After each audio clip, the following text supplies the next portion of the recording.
Welcome back, my dear kids. Today I'm going to start my episode second of electric charges and fields. So let me start with the checklist. Checklist means small syllabus.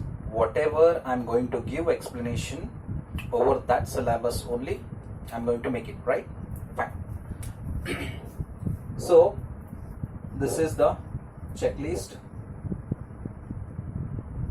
Now the first concept I am going to explain, it will be charge. The second concept I am going to explain, comparison of mass and charge. Okay, the third one, how it is generated. It is means charge. Are we talking about charge? Yes. So how charge is generated? Okay, with one example, or else explain with one example. Okay, the fourth point I'm going to make, properties of charge. The number will be somewhere around 10 in numbers.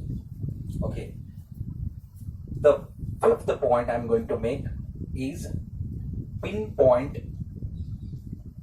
explanation. Okay, pinpoint explanation of charge and the related terms. These are basics, mandatory, right? So one by one I'm going to explain.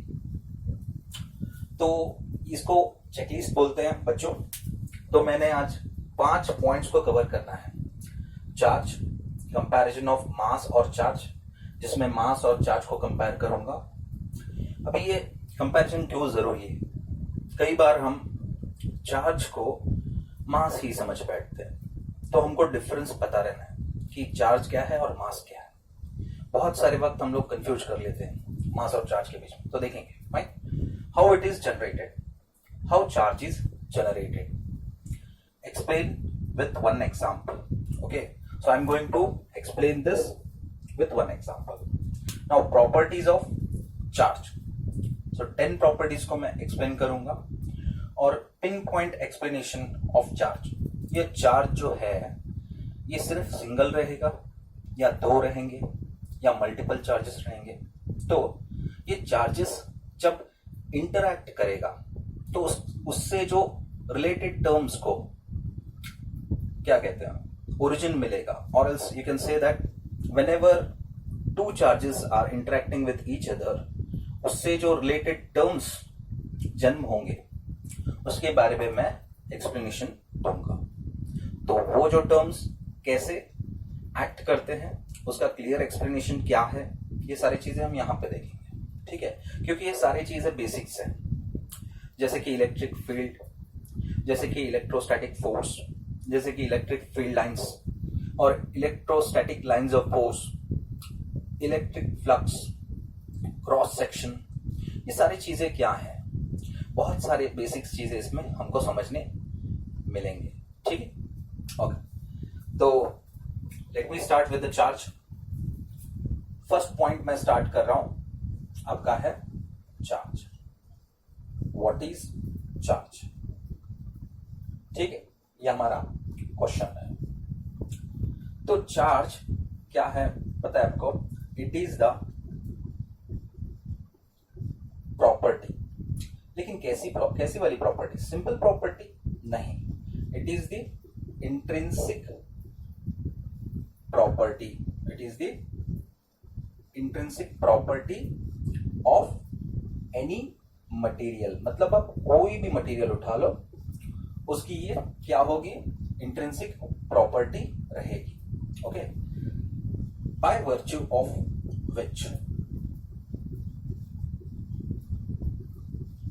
Okay, that attracts opposite kind and repels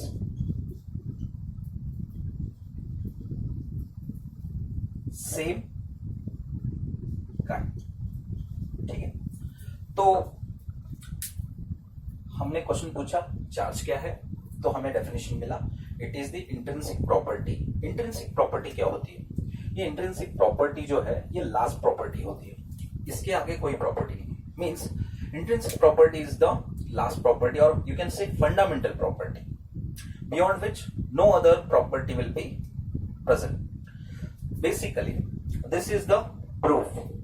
you can not or you should not go to the lab to ask that is the charge concept is true with this property. You cannot question this property. This is itself is the proof. So यही आपका proof रहेगा। कोई lab में जाके आप question नहीं कर सकते कि इंट्रिंसिक प्रॉपर्टी सही है कोई भी मटेरियल का, जैसे कि चार्ज है, इस पे आप क्वेश्चन नहीं उठा सकते, यही लास्ट प्रॉपर्टी रहेगी। ठीक है, so it is the intrinsic property of any material by virtue of which that attracts opposite kind and repels same kind। मतलब opposite माने दो तो होंगे, दो तो कोई ऐसे चीजें होंगे जो एक दूसरे को अट्रैक्ट करते होंगे। ठीक है, तो जो कहते हैं ना सेम रहेगा वो रिपेल करता रहेगा। तो ये जो चार्ज वाली प्रॉपर्टी बताई थी, बताने के बाद ये जो अपोजिट काइंड करके बोला गया है, इसको पहले दो नाम दिए गए थे। मतलब दो जो अपोजिट है ना, यहां पे समझो एक काइंड है और दूसरा यहां पे है। तो पहले वाले काइंड को उन्होंने नाम दिया था विटरस, ठीक है, और दूसरे वाले काइंड को क्या नाम दिया था, रेजिनस। ठीक है, सो विटरस और रेजिनस काइंड के झोले में अलग अलग मटेरियल्स डाल दिए गए थे। Okay, it is done by William Gilbert. तो विलियम गिलबर्ट ने नाम दिए थे विटरस और रेजिनस करके। तो इसको और छोटा सा नाम दे दिया बेंजामिन फ्रैंकलिन ने। और बेंजामिन फ्रैंकलिन ने नाम क्या दिया, उन्होंने दिया विटरस को पॉजिटिव बोला और रेजिनस को नेगेटिव बोला। ये किसने बोला, ये बेंजामिन फ्रैंकलिन ने। ठीक है, तो अगर दो चार्जेस जो कि एक पॉजिटिव है और दूसरा नेगेटिव है, तो हमें तो पता चल गया कि चार्जेस दो टाइप्स के हैं, एक है पॉजिटिव दूसरा है नेगेटिव। पहले विटरस और रेजिनस करके बोला जाता था, लेकिन अभी पॉजिटिव और नेगेटिव करके इतना ही बोलते हैं। ठीक है, तो जब दो चार्जेस जो कि एक पॉजिटिव है और एक नेगेटिव है, एक डिस्टेंस पे, कंसिडरेबल डिस्टेंस पे रखा जाता है इंटरेक्शन करने के लिए, there will be always attraction. अगर इसकी जगह में मैं पॉजिटिव की जगह में नेगेटिव लगा दूं, तो यहां पे क्या होगा, due to same kind there will be repulsion.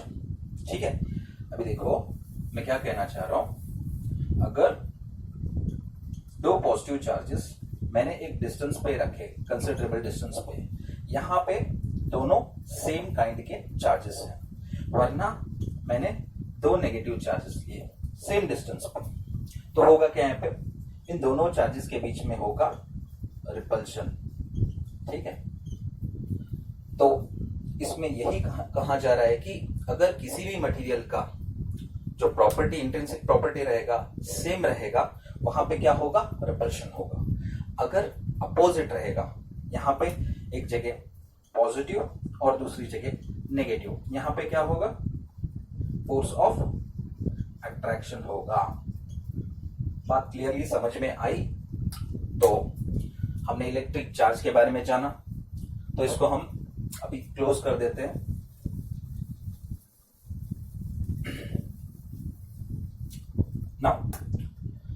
दूसरा हम एक चीज को जानना चाहेंगे, you can always knowing while reading the book you have tested two terms. दो टर्म्स को आपने देखा होगा, वो दो टर्म्स कौन से हैं? एक है आपका चार्ज और दूसरा है electric charge. Before going to comparison of mass and charge, क्या चार्ज और इलेक्ट्रिक चार्ज में कोई तो डिफरेंस है? Difference between charge and electric charge ठीक उतना ही डिफरेंस है जितना बीइंग, ठीक है, एंड ह्यूमन बीइंग में है. देखो यहां पे मैं क्या कहना चाह रहा हूं. बीइंग माने क्या होगा? एक टाइप का नहीं कह सकते. बीइंग माने एग्जांपल ले लो, क्रिएचर जिसमें आपको लाइफ मिलेगा, ठीक है, इसके अंदर जान है क्रिएचर के अंदर, ठीक, तो उसको हम बीइंग कहेंगे. If it is pertaining to the human category तो आप उस बीइंग को क्या बोलेंगे? ह्यूमन बीइंग बोलेंगे. सो सेम वे चार्ज क्या होगा? चार्ज जो है वो नॉन न्यूट्रल बॉडी है. चार्ज क्या है? वो एक नॉन न्यूट्रल बॉडी है और नॉन न्यूट्रल सब्सटेंस है, कह सकते हो, बॉडी नहीं कह सकते, क्योंकि मास कंसिडरेबल नहीं होता है. फिर भी मास होता है तो आप बॉडी कह सकते हो, लेकिन कंसिडरेबल नहीं है, बॉडी नहीं कह सकते, इसलिए आप सब्सटेंस कह लो, कोई दिक्कत नहीं. नॉन न्यूट्रल है चार्ज, और जब ये नॉन न्यूट्रल है इसका मतलब है इलेक्ट्रिफाइड है. जब इलेक्ट्रिफाइड है तो कितने हिस्सों में बटा हुआ है? आप चार्ज कह लो या इलेक्ट्रिक चार्ज कह लो, दोनों एक ही है. एक है आपका पॉजिटिव और दूसरा है आपका नेगेटिव. तो सेम ह्यूमन बीइंग में जैसे होता है ना, man, woman. So two types of human beings are there. Okay, same way in charge there are two types of charges. One is positive charge and the one is negative charge. So charge और electric charge दोनों क्या है? एक ही terms है, दोनों अलग अलग terms नहीं है. So हमने ये डिफरेंस जान लिया किसमें? चार्ज और इलेक्ट्रिक चार्ज में. अभी हम लोग क्या करते हैं? हम लोग कंपैरिजन करेंगे. कंपैरिजन किसमें? पहला पॉइंट तो हमारा हो गया, अब ये दूसरा पॉइंट स्टार्ट कर रहे हैं. Comparison of mass and charge. बहुत ज्यादा पॉइंट्स नहीं देखेंगे, 3 से 4 पॉइंट्स देखेंगे हम लोग, ताकि हमको क्या क्लैरिटी मिलती है दोनों के बीच में, क्या समानताएं मिलती है. पहला वाला मैं यहां पे मास लिखूंगा, दूसरा वाला चार्ज लिखूंगा, ठीक है. तो मास को जब भी हम सिंबलाइज करते हैं, it is symbolise with m. Charge को q से सिंबलाइज करते हैं, ठीक है. और मास जो होता है वो कभी भी पॉजिटिव होता है, लेकिन चार्ज या पॉजिटिव हो सकता है और नेगेटिव हो सकता है. तो ये दो डिफरेंस तो पता चले, लेकिन अभी तीसरा डिफरेंस क्या है? ठीक है. सो सी, जो बॉडी में मास है, जो बॉडी में मास है वो जरूरी नहीं है कि वो चार्ज हो. Try to understand my point. The body containing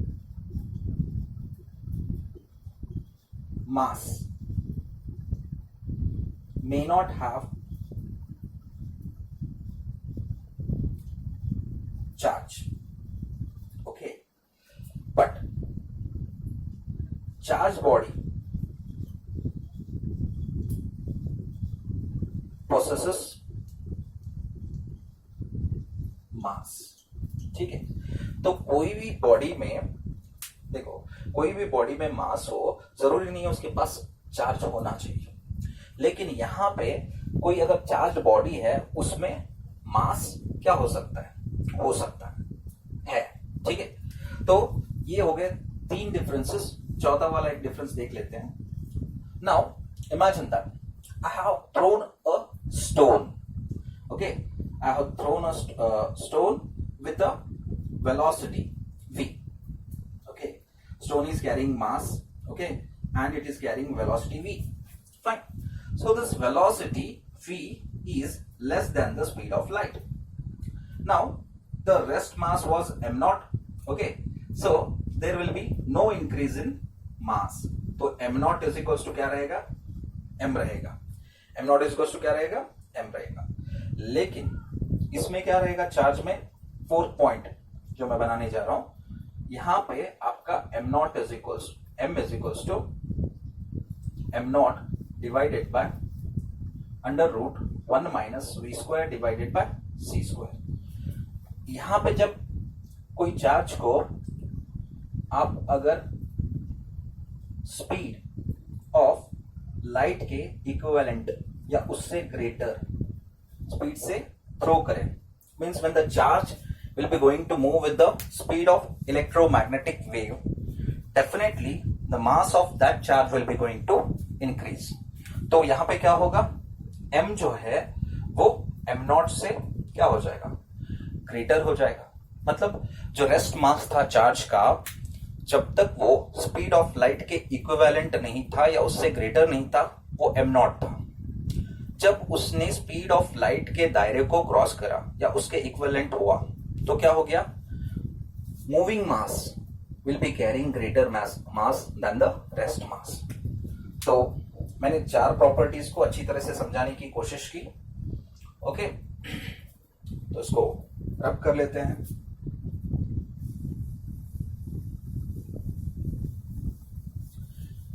क्योंकि ये जो फोर्थ पॉइंट है, मैं फिर से समझाना चाहूंगा आपको. एक जगह आपका मास है और दूसरी जगह आपका चार्ज है. ठीक है, तो यहां पे मास में हमने क्या करा, m is equals to m not divided by 1 minus v square divided by c square. तो इसमें क्या हुआ, रेस्ट मास था, उसकी जो वेलोसिटी थी वो कितनी थी, v थी, जो कि less than speed of light थी. तो इसमें क्या हुआ, जब less than speed of light थी तो ये नंबर ग्रेटर हो जाएगा. जब ये नंबर जो ग्रेटर हो जाएगा, ये जब नंबर c का ग्रेटर होगा तो ये क्या होगा, होल टर्म जीरो होगा. तो जीरो होने के बाद हम लोग क्या लिखेंगे, 1 माइनस जीरो, मतलब क्या है, simply m not. So rest mass will be equals to the original mass of the body. लेकिन चार्ज के केस में क्या होता है, जब हम सेम फॉर्मूला यूज करते हैं, m is equals to m not divided by 1 minus under root 1 minus V square by C square. यहां पे क्या हो रहा है, v will be either greater और इक्वल्स टू c. ठीक है, तो जब ये इक्विवेलेंट फैक्टर हम मान के चलते हैं, अगर ये इक्वल है क्या, v is equals to c, तो ये क्या होगा, m not as it is लिखेंगे, डिवाइडेड बाय लिख के 1 minus v can be written as c square by c square means this can be written as 1. So 1 minus 1 will be 0. So if it is 0, root 0 is nothing but simply 0. So m naught divided by 0 means simply infinity. So this mass will be going to increase. The moving mass of the charge will be going to increase. But charge will not be affected with this. Try to understand my point. The motion will not affect the charge, but the motion will affect the mass of the charge. So this is the difference between mass and charge. So we have compared two quantities and both are scalar quantities. दोनों जो है वो scalar quantities हैं. और mass जो है ये linear motions में inertia को मेजरमेंट करता है, लेकिन चार्ज जो है वो किसी भी तरह से इलेक्ट्रोस्टैटिक्स में इनर्शिया का रोल प्ले नहीं करता है. Try to understand my point. Okay, so these are five points or 6 points I have highlighted over the comparison of mass and charge.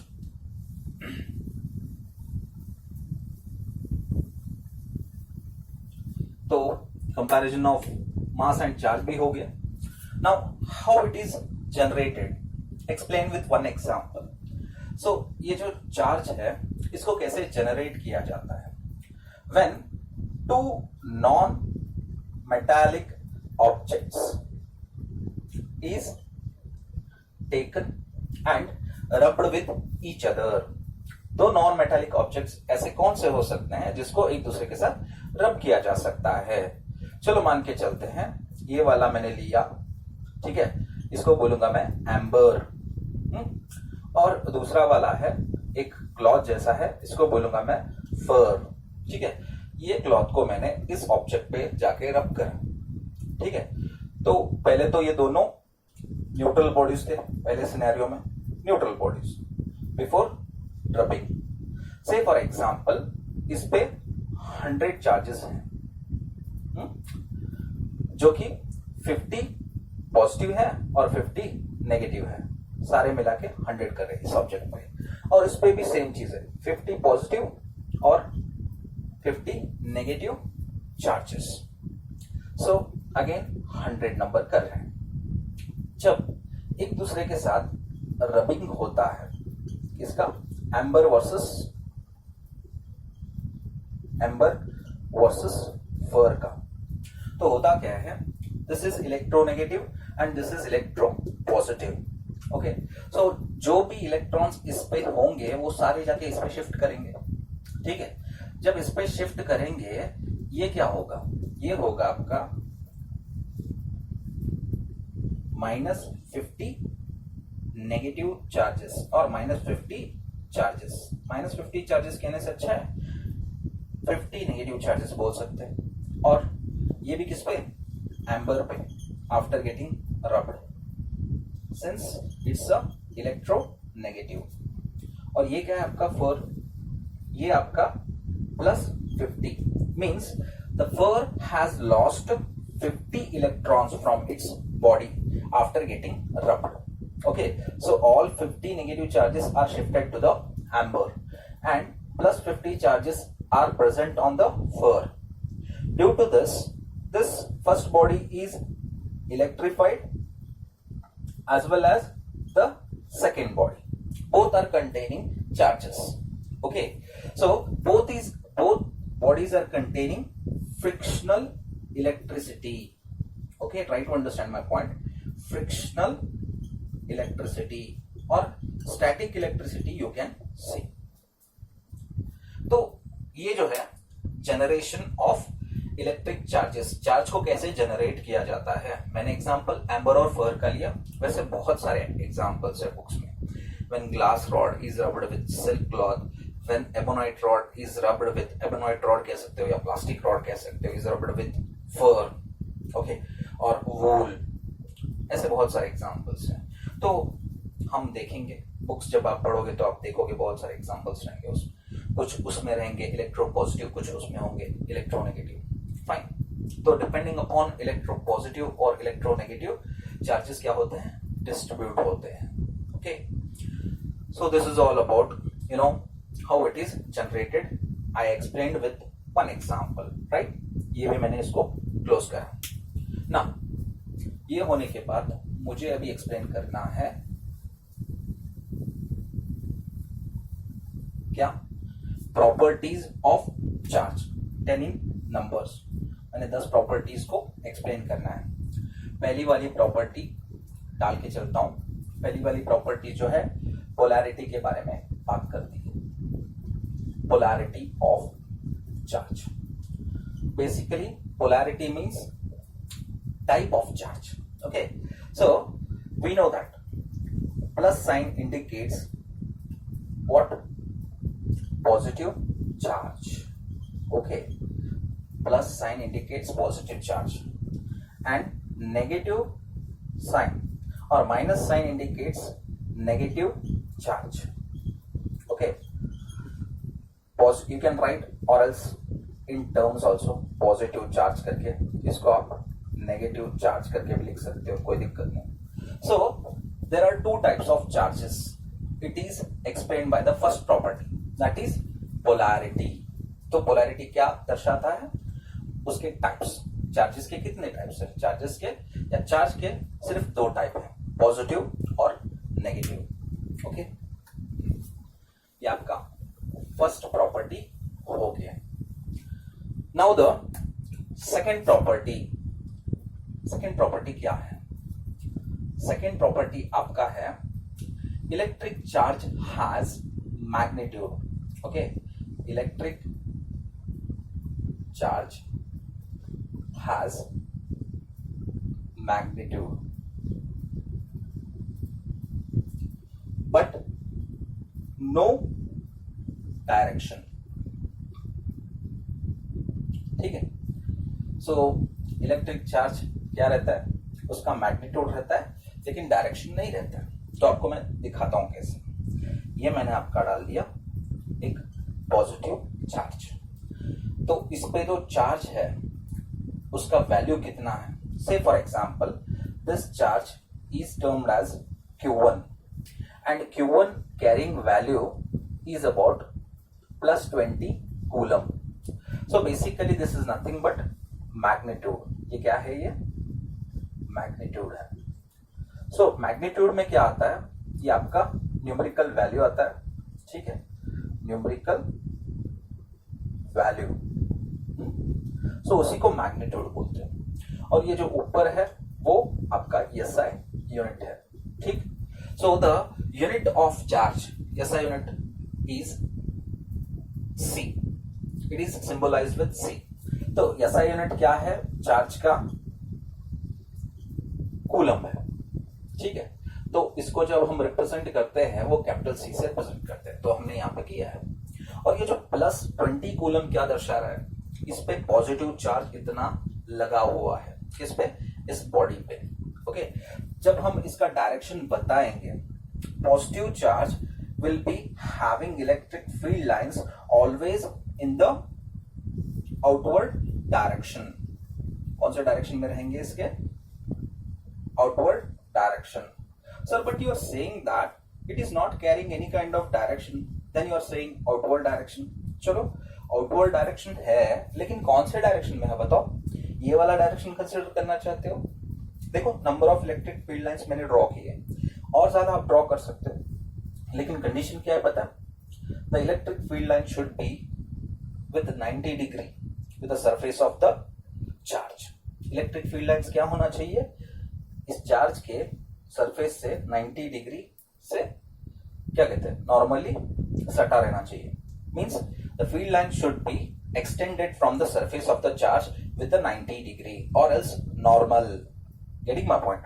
Okay, so I'm showing direction with these arrows. You can see that number of directions are present on the positive charge which is in the outward direction. आप इतना ही बता सकते हो कि direction of the charge outward है या inward है। अगर पॉजिटिव चार्ज पे आउटवर्ड है तो नेगेटिव चार्ज पे क्या रहेगा, नेगेटिव चार्ज पे इनवर्ड रहेगा। See it like this, means positive charge पे आउटवर्ड है, नेगेटिव चार्ज पे इनवर्ड है, लेकिन स्पेसिफिकली कौन से डायरेक्शन में जा रहे हैं आप नहीं बता सकते। फॉर एग्जांपल आपने कन्वेंशन यहाँ पे पुट करा, ठीक है, ये आपका रहा ईस्ट, ये आपका रहा वेस्ट, ये आपका नॉर्थ और ये साउथ। अभी मुझे बताओ ये जो इलेक्ट्रिक फील्ड लाइन जा रहा है ये कहां से कहां जा रहा है, साउथ से नॉर्थ जा रहा है, तो ये वाला वेस्ट से ईस्ट को जा रहा है। तो कोई भी इलेक्ट्रिक फील्ड लाइंस ऐसे नहीं है कि एक ही डायरेक्शन में हो, तो इसी वजह से हम इसको कहते हैं कि charge do not has direction, therefore this is the scalar quantity. ठीक है, क्लियरली बात समझ में आई। अगर आप ये भी डायरेक्शन देख लो, ईस्ट से वेस्ट की ओर जा रहा है, और यहाँ पे देखो नॉर्थ से साउथ की ओर, यहाँ पे देखो वेस्ट से ईस्ट की ओर। So you can not specify the direction of these two types of charges, so that's why we call this quantity is called as scalar quantity. Second property हमने study कर ली। अभी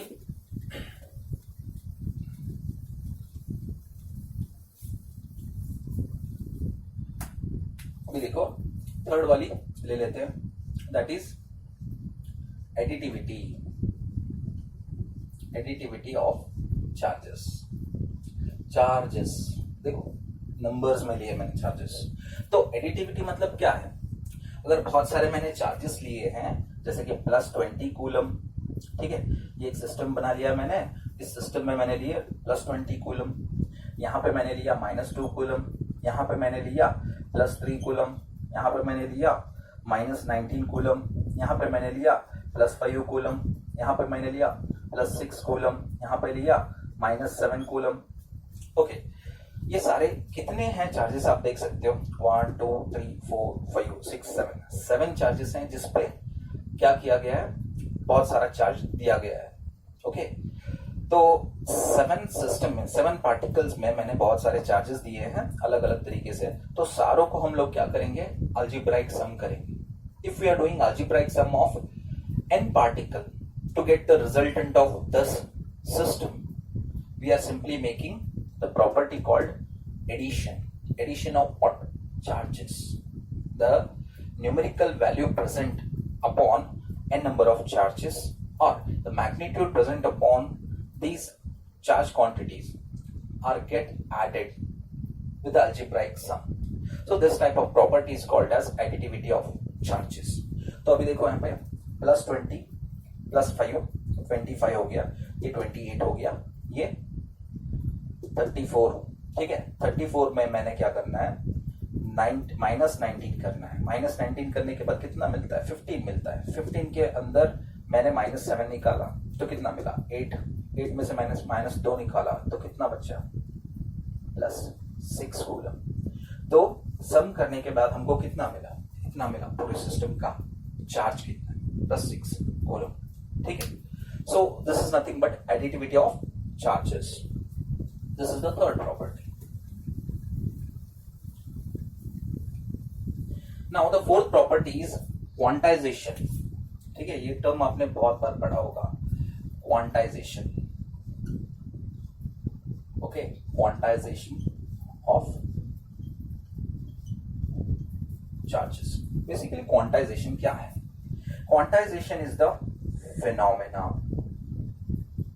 phenomenon, okay, or you can say simply it as process of fixing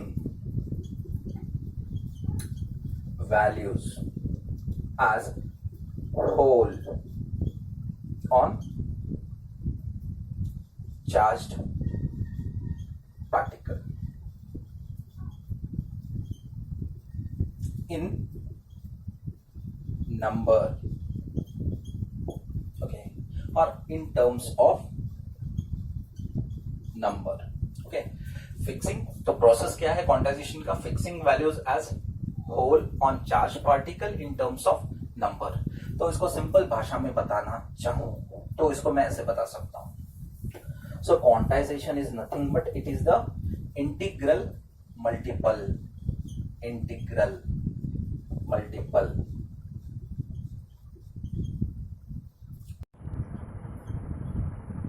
मतलब n को charge के साथ multiply किया गया है, ठीक है। तो हमको क्या मिलेगा, एक प्योरली नंबर मिलेगा, ठीक। तो हमको पता है कि चार्ज सिंगल टाइप नहीं है, 2 टाइप्स है, प्लस और माइनस। सो क्वांटाइजेशन प्रोसेस क्या है, n फाइंड करने का प्रोसेस है, ठीक है। तो q डिवाइडेड बाय प्लस और माइनस e। तो हमको जब n मिलेगा हम कह सकेंगे कि we came to know what is actually quantization।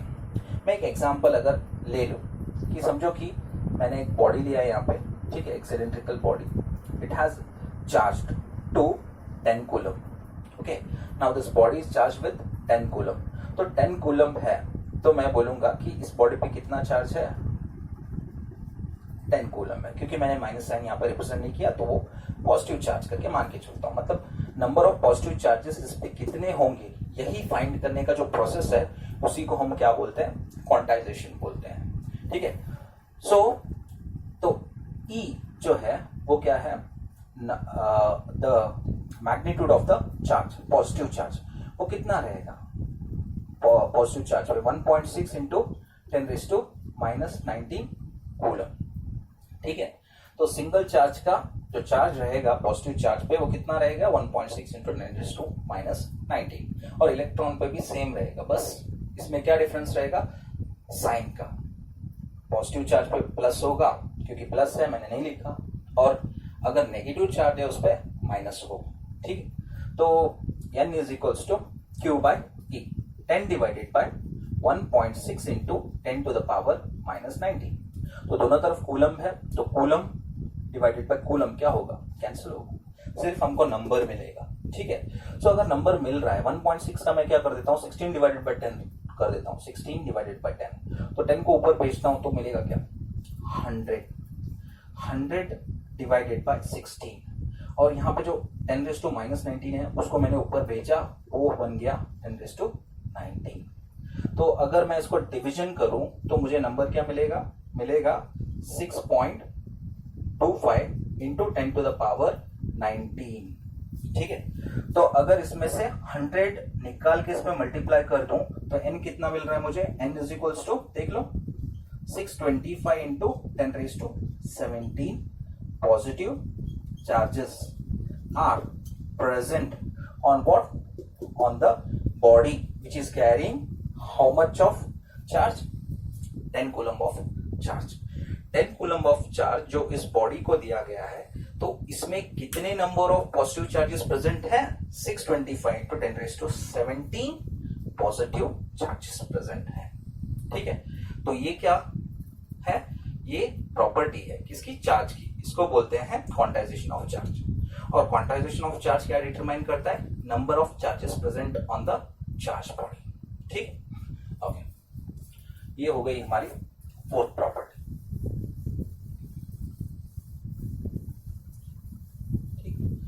अभी आती है आपकी फिफ्थ प्रॉपर्टी। बच्चों, तो फिफ्थ प्रॉपर्टी जो चार्ज की है वो है conservation of charges. Okay, conservation of charges बहुत ही इंपॉर्टेंट प्रॉपर्टी है बच्चों। सो what basically conservation of charges is meant for? Charges neither be created nor be destroyed, but it can be transferred from one body to another body. Okay, so whenever you take charges, say for example I am carrying 3 charges which is having charge with 10 coulomb, okay, and -9 coulomb, -3 coulomb. Here is the system which is carrying 3 charges, Q1, Q2 and Q3. Okay, so Q1 is plus 10 coulomb, Q2 is -9 coulomb and Q3 is -3 coulomb. So basically total charge will be how much? You can see here the system of the charge, total charge will be -2 coulomb. Okay, so after having the system I will shake for a while, means number of charges present inside the system I am going to shake it, right? So after getting shake, so the same system, it will become like this. Say for example plus 12 coulomb plus 3 coulomb, how much it is 15 coulomb, right? But the total system Q3 should be how much then? The total charge on the system should be -2 coulomb. After getting shake, the same system should carrying with -2 coulomb only. Since we know this is 15 coulomb. देखिए पहले तो मैंने -2 coulomb भी लिया था जो कि 3 हिस्सों में बटा था। एक था आपका +10 कूलम, दूसरा था -9, फिर तीसरा था -3 कूलम। ठीक है। तो बाद में शेक करने के बाद हुआ क्या, +12 कूलम +3 कूलम और Q3 जो है ये कितना है, Q3 कितना है, अगर 15 कूलम को मैं -17 कूलम से निकालता हूं, ठीक है, तो कितना मिलेगा मुझे ठीक -2 कूलम ही मिलेगा। मतलब Q3 का वैल्यू कितना मैंने लिया है, -17 coulomb. So we should know this even after shaking, even after having the phenomena of shaking, we are getting the same value. तो पहले शेक से पहले -2 कूलम था और शेक करने के बाद भी कितना मिला हमको, -2 कूलम मिला। तो इसको हम बोलते हैं कंजर्वेशन। जितना मैंने इस सिस्टम को चार्ज पहले दिया था, शेक करने के बाद भी उतना ही चार्ज है।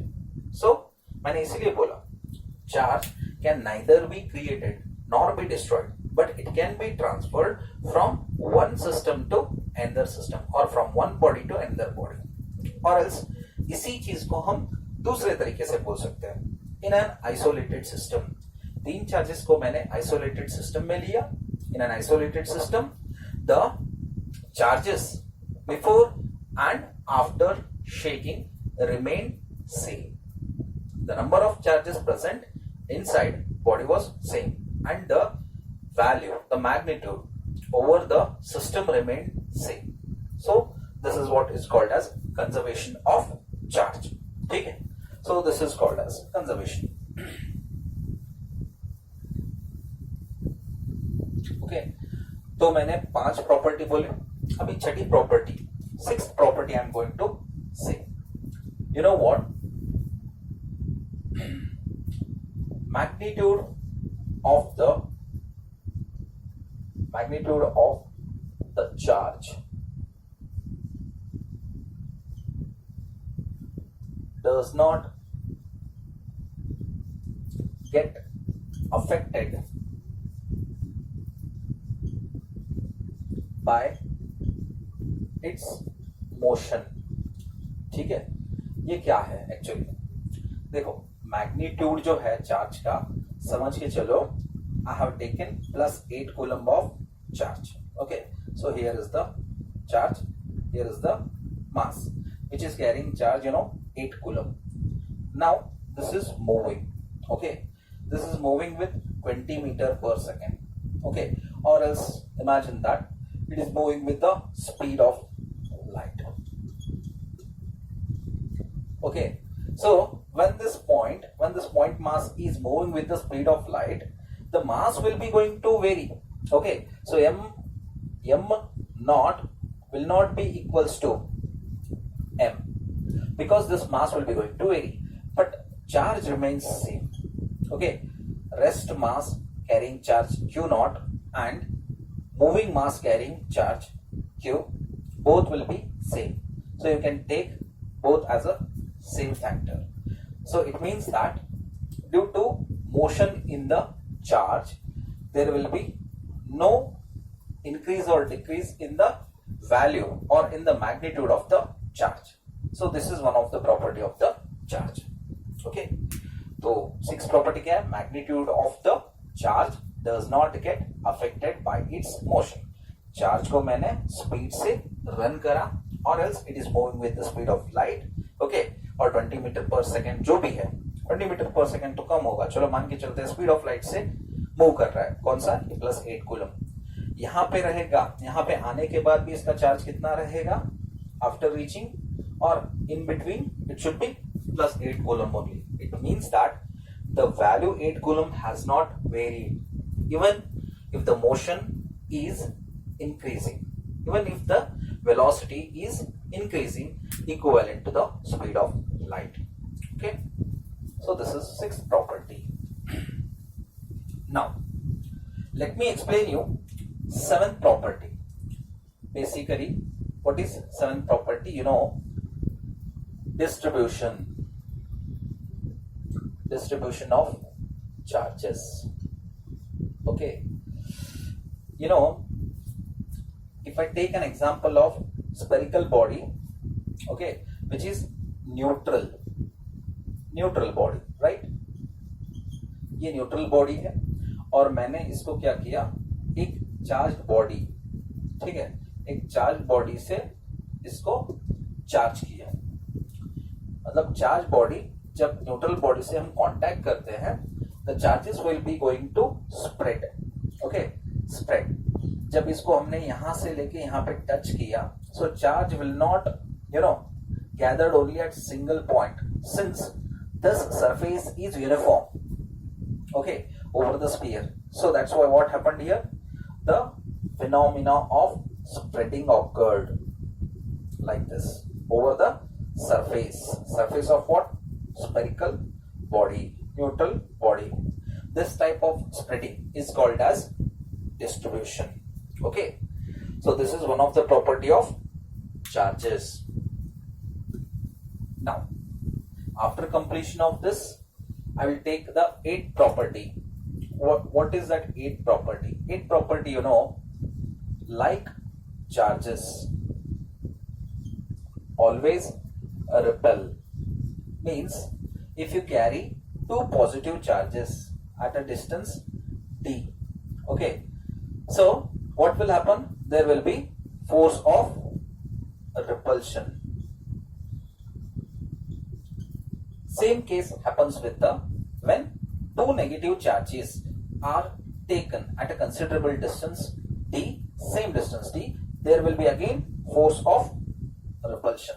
So the force of repulsion will take place in both cases. When you consider an example of two positive charges kept at a distance d, or else when you've taken two negative charges at a distance t, in both cases we observe force of repulsion. Okay, and unlike charges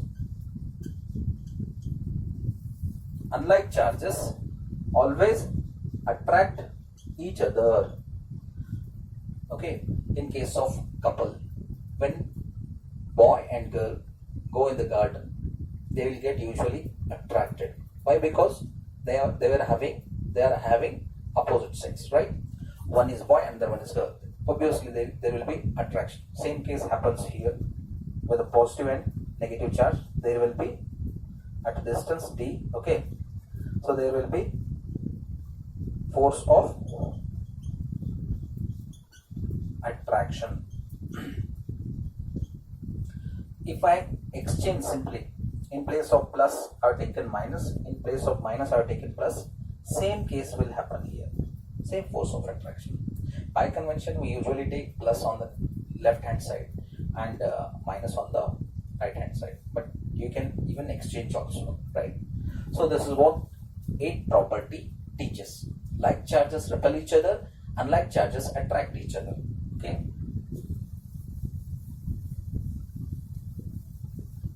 okay, now the ninth property. So ninth property is all about accumulation. Okay, accumulation at sharp points or sharp edges.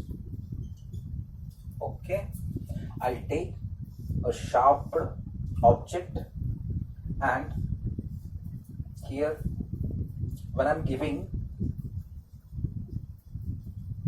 positive charges to this body, what will happen? The charges will be going to basically distribute first of all throughout body, but the maximum number of charges will be going to accumulate or gather here. Okay, how? जब कोई road पे जाते वक्त accident होता है और वहां पे बहुत सारे लोग जमा हो जाते हैं, जमावड़ा बना लेते हैं उस पॉइंट पे, वैसे ही यहाँ पे कोई एक्सीडेंट नहीं होता है, लेकिन जहां कहां पे भी शार्प पॉइंट हो, मतलब नोकीला, वहां पे number of charges, positive charges रहे या नेगेटिव चार्जेस रहे, वहां पे बहुत सारे चार्जेस एक्यूमुलेट कर जाएंगे, तो उस प्रॉपर्टी को बोलेंगे हम accumulation at sharp points of the objects. अभी शार्प एजेस क्या होता है? शार्प एजेस कोई भी समझो कि कोई चीज है, ठीक है, यहाँ पे देखो ये कोई बैठने वाली जगह है, चेयर का हिस्सा है, हमने समझो कि इसको पॉजिटिव चार्जेस दिया है, तो पॉजिटिव चार्जेस ये जो एज दिख रहे हैं आपको, इस एज पे जाके, ठीक है, यहाँ पे भी एक्यूमुलेट करेंगे, गैदर करेंगे, लेकिन एज पे भी जाके बहुत सारे क्या होंगे, गैदर करेंगे, तो इसको क्या बोलते हैं? Accumulation of charges at sharp points यहाँ पे और शार्प एजेस यहाँ पे. ठीक, ये नाइन्थ प्रॉपर्टी है चार्जेस की. Now the tenth property. The 10th property is very unique. You know, I'll take an example of solid sphere. Example of what? Solid sphere. This is having geometric center, right? So this is a neutral body basically. When I bring a charged body which will come in contact with this neutral body, definitely charges will be going to spread. Okay, but these charges will be residing over the surface of solid sphere. Solid sphere का जो ये surface है, surface area, उसी पे ये charges reside करेंगे. ये charges जाके यहाँ पे ज्योमेट्रिक सेंटर हो, यहाँ पे बीच में कहीं पे इनसाइड द स्फीयर हो, वो कहीं पे भी जाके रिसाइड नहीं करेंगे. Try to understand my point. Charges will not get inside the solid body because there will be no hole pass inside this solid body. There will be only surface area over this solid body. That's why these positive charges or else negative charges will be going to reside on the spherical body, on the surface area of the spherical body. It will be not going to get inside the body. This is one of the property. So ये 10 properties मैंने बताए. और पहला जो मैंने बताया था वो polarity of the charge. उसमें एक चीज मैंने मिस करा था. क्या मिस करा था?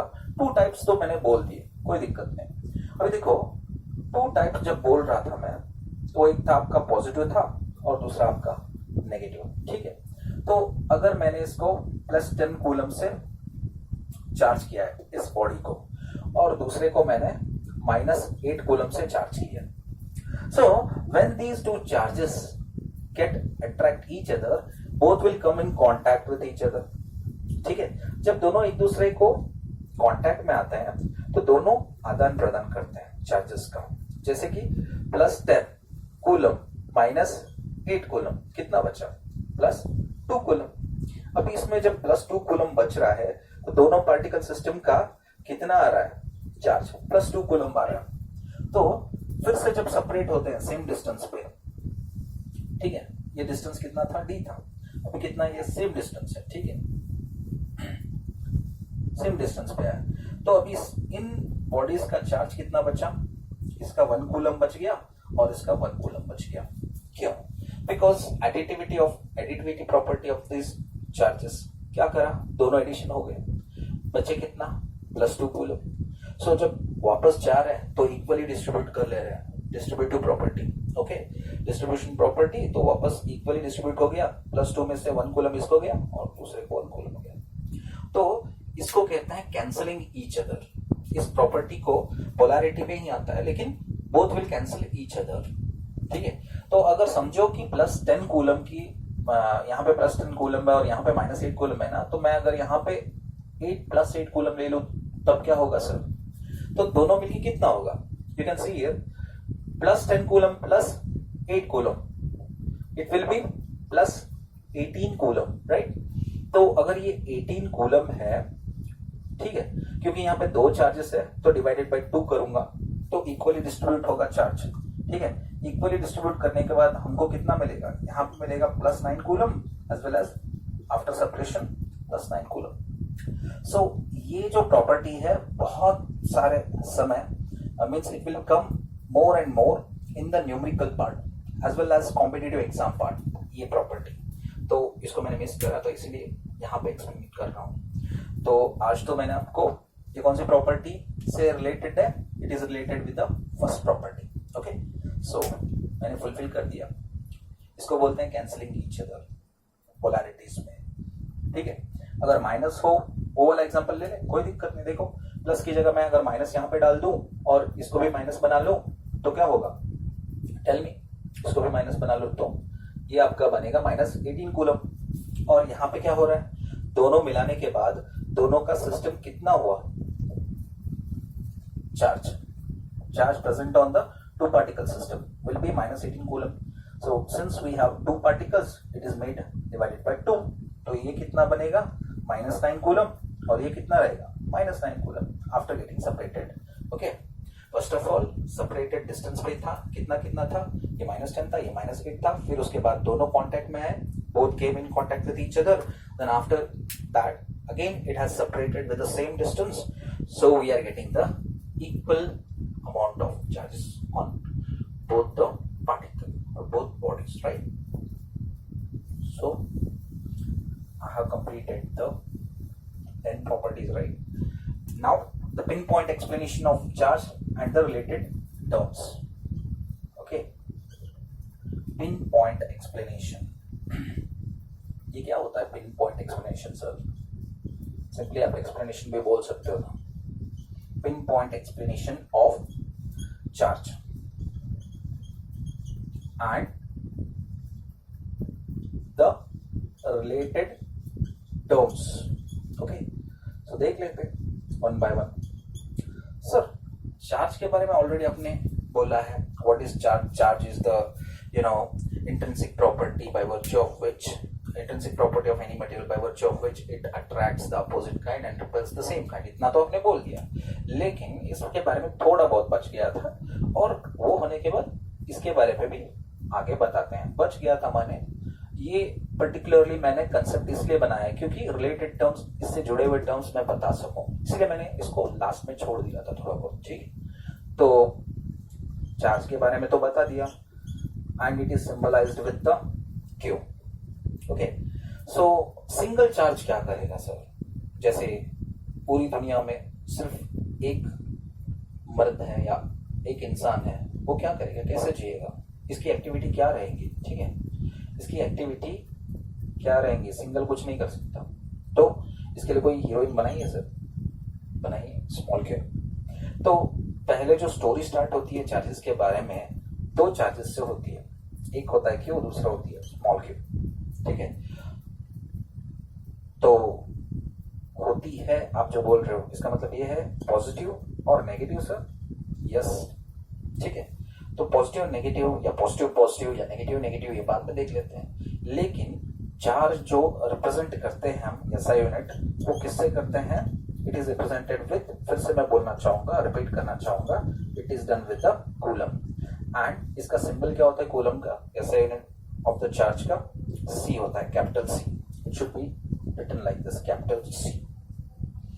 And sir what is the dimensional formula? Dimensional formula of charge, of what? Of charge.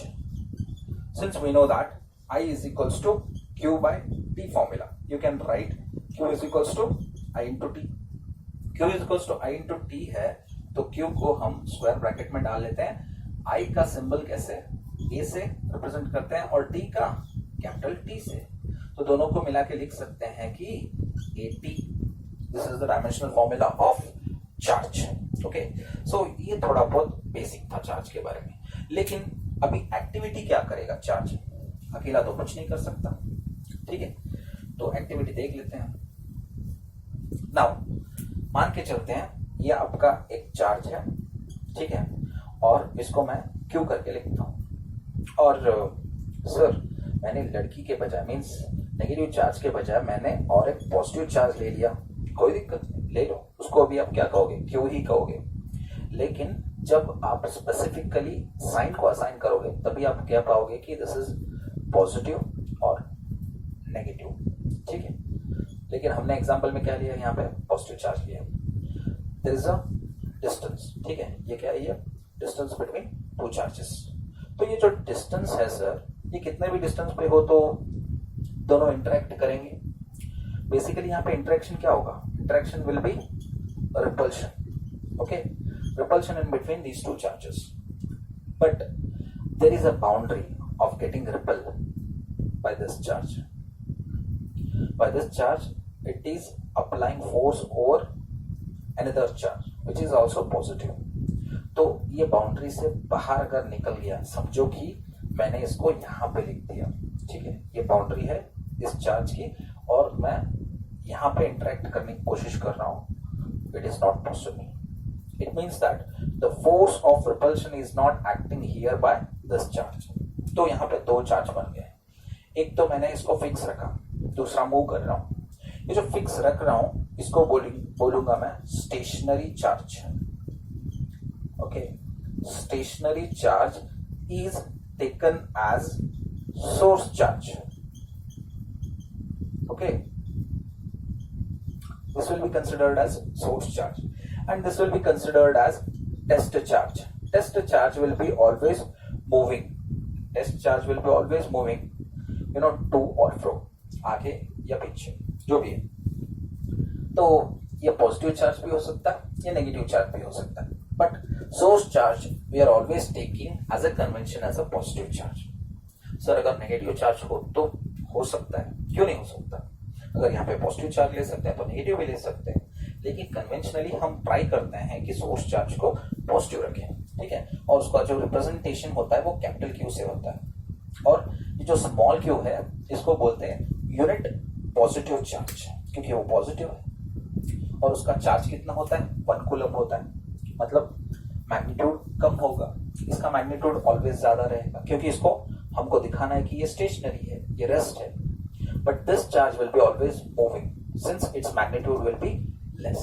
Okay, so when this charge will come in this boundary, it will get repelled, but if it is out of the boundary it will not get repelled. It means that there is some limitation of the source charge. Okay, तो इन दोनों के बीच में जब ये charge यहां पे आता है, ठीक है, so positive charge, it will get repelled, force of repulsion. So we can call it as electrostatic force. इसको हम बोल सकते हैं, क्या बोल सकते हैं? Electrostatic force. The force present inside or between two charges. What type of force this is? The force which is acting in between two charges. There will be a interaction when there will be at a considerable distance or when there will be a interacting distance between two charges.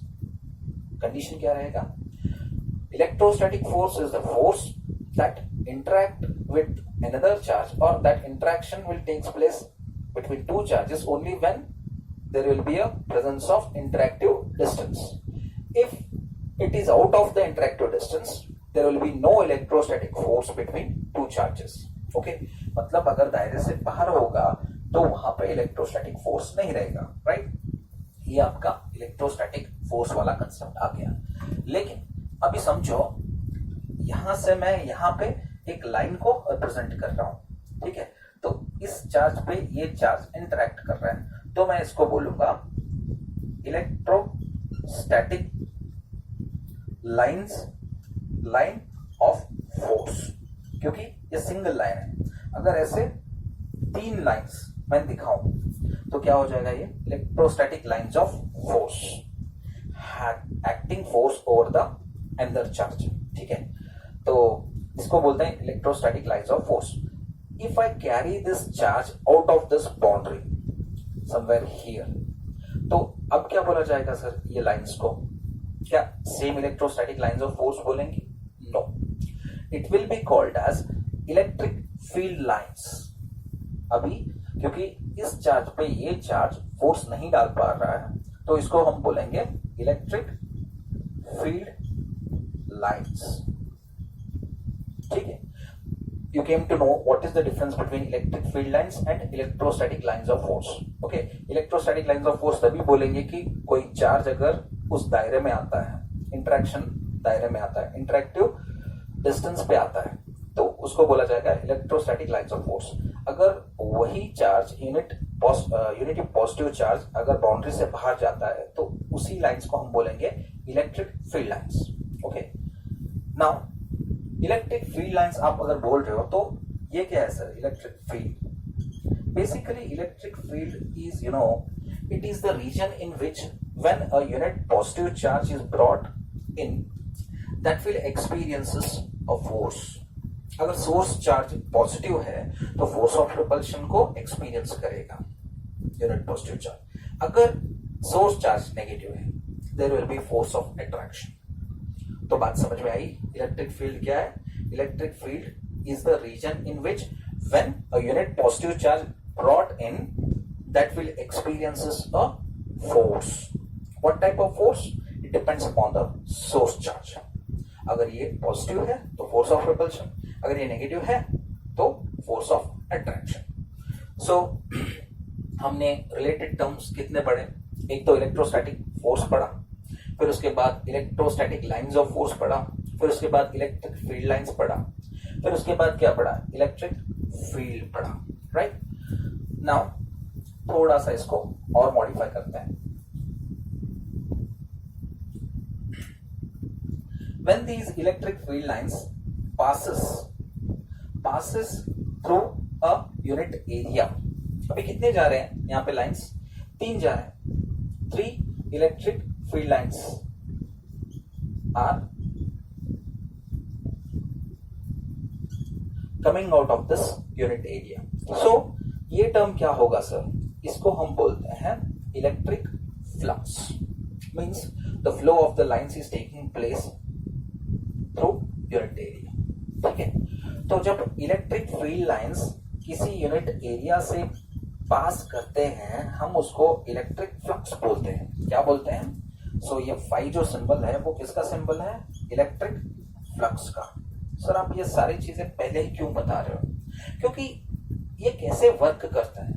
The activity done by the charge and I am trying to connect these concept with the charge, ताकि आपको हर चीज clearly समझ में आ जाए कि हम चीजों को किस तरह से समझना चाहते हैं while deriving the derivations, while understanding the concept. Because while solving the CET questions, NEET questions, JEE mains or advanced level questions, we should understand these concepts. ये terms है क्या? जब तक हम इसकी application ढंग से समझेंगे नहीं तब तक हमको कोई भी क्वेश्चन सॉल्व करने नहीं आएगा. सो हमारा बल स्कोर करने से ज्यादा समझने पे रहेगा. अगर आप समझोगे कंटेंट को ढंग से तो आप स्कोर बहुत अच्छी तरह से कर सकते हो. This is my strong belief. Okay, so we came to know that when the electric field lines which is passing through the unit area, that term is called as electric flux. अगर समझो कि field lines 3 के बजाय 7 आ रहे हैं, मतलब पहले से ज्यादा, तो इलेक्ट्रिक फ्लक्स क्या होगा?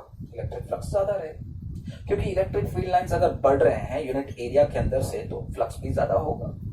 बात समझ में आ रही है? पक्की यही होगा, राइट? और ये जो थीटा इंडिकेट कर रहा है, जरूरी नहीं है कि from the surface area electric field lines 90 degree पे ही आए, जरूरी नहीं है. इलेक्ट्रिक फील्ड लाइंस ऐसे भी आ सकते हैं. सो ये जो नॉर्मल कंपोनेंट से हम जो एंगल बना रहे हैं इलेक्ट्रिक फील्ड लाइन का, इसी को थीटा फैक्टर कहते हैं. Are you getting my point? So that's why we have written as theta factor. तो ये जो ई रहेगा यहाँ पे normally with the surface unit area, ये एरिया है आपका, ठीक है. तो ऊपर जाने के बाद ये हाइपोटेनस वाला फैक्टर ये क्या बनेगा? वरना ये अगर ई है तो अगर हम इसको मोड़ के ढंग से यहाँ पे ले लें नॉर्मल, तो इसको बोलेंगे हम ई कॉस थीटा. सिंपल, क्योंकि cos theta is equals to क्या है? Adjacent by hypotenuse. हमको एडजेसेंट का वैल्यू पता नहीं, क्योंकि ई कौन से भी एंगल में रहेगा.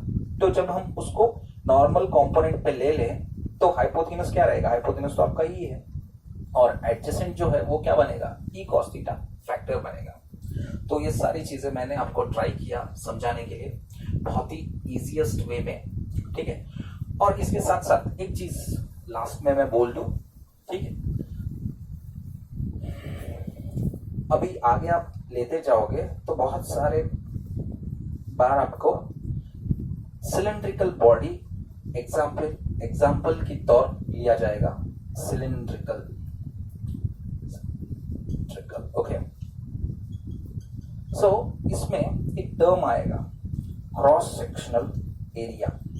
Cross sectional area, right. तो इसमें अगर मैं काट लूं क्रॉस सेक्शन, ये है क्या क्रॉस सेक्शन? अगर मैं इसको ऐसे पकड़ के चलूं तो यहाँ पे जो तो आपको